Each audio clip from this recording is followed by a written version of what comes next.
Zelete, thank you for your love and support. I appreciate you all. The cycle of history has started again. This is the tragic reality of how our own people are used against our nation, turning brothers against brothers to weaken the sovereignty of the state.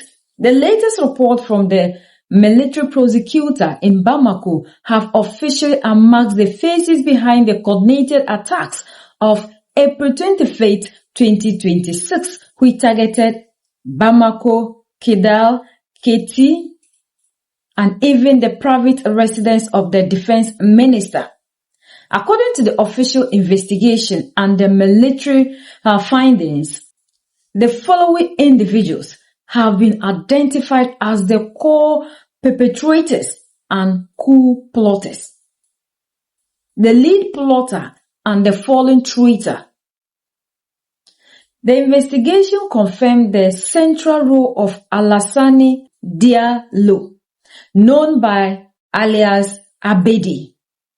He was a dismissed soldier who led the assault of Keti, in a striking example of fate that meets those who betray their own. He did not survive the encounter. He died during the combat, losing his life while attempting to destroy the very institution he once served. The active duty insiders. Perhaps the most painful part of this narrative is the involvement of high-ranking and active duty personnel who were trusted with the nation's security. Sergeant Jagarija Sodio, an active member of the military who used his position to facilitate the plot. Adjutant Musa Diarra, an active duty soldier identified as a key co-actor in the planning and execution. Adjutant Chief Mahmoud Mamadou Keita, a high-ranking active duty officer whose involvement shows the depth of the infiltration within the ranks. The retired and dismissed links. You wouldn't believe that even people who have retired are plotting against their own nation. The plot relied on a network of former soldiers who used their knowledge of military tactics against their state. Sauba Daira, a retired soldier who was brought back into this dark circle to assist in the coordination. Dr. Omar Mariko, a well-known political figure who has been explicitly named for his notorious involvement in the planification and coordination of these T groups' actions. Warrant Officer Musa Johnny, active soldier. Sergeant Jacarija Soto, active soldier. Warrant Officer Musa Johnny, active soldier. Warrant Officer Mamadou Kita, active soldier. Soiba Diarra, retired soldier. The first arrests have been made.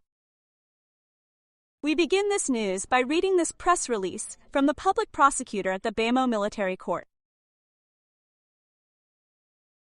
The public prosecutor at the Bamako Military Court informs national and international public opinion that the Bamako Military Prosecutor's Office has opened an investigation following the terrorist attacks that occurred on April 25, 2026 in Mali and targeted several positions of the armed security forces, including in Bamako, Kati, and the home of the Minister of Defense and Veterans Affairs. The investigations conducted have so far made it possible to establish a body of solid evidence relating to the complicity of certain military personnel who have been dismissed or are in the process of being dismissed from the force, in particular their participation in the planning, coordination, and execution of the above-mentioned attacks, with the obvious involvement of certain politicians, including Dr. Omar Marikou.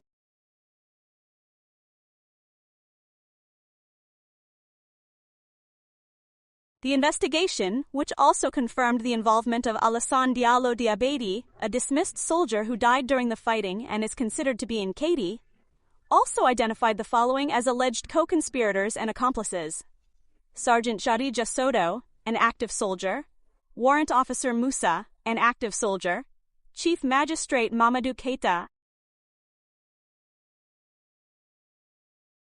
an active soldier, and Soiba Jara, a retired soldier. The first arrests were made successfully, and all other perpetrators, co-perpetrators, and accomplices are being actively sought. The public prosecutor at the Bamako Military Court congratulates the investigative units and security services for their professionalism and reassures the public that the investigation is ongoing. The substantive investigations will be conducted in strict compliance with the regulations in force. Any developments will be gradually brought to the attention of the public. The investigations has established a solid bundle of evidence showing how these men coordinated and executed the attacks alongside the T groups.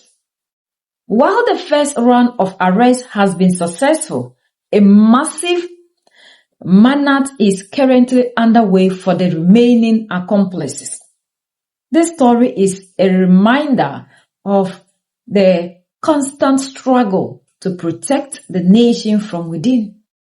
While some were dismissed or retired, they still choose to use their position, their training, to shed the blood of their own fellow Malians.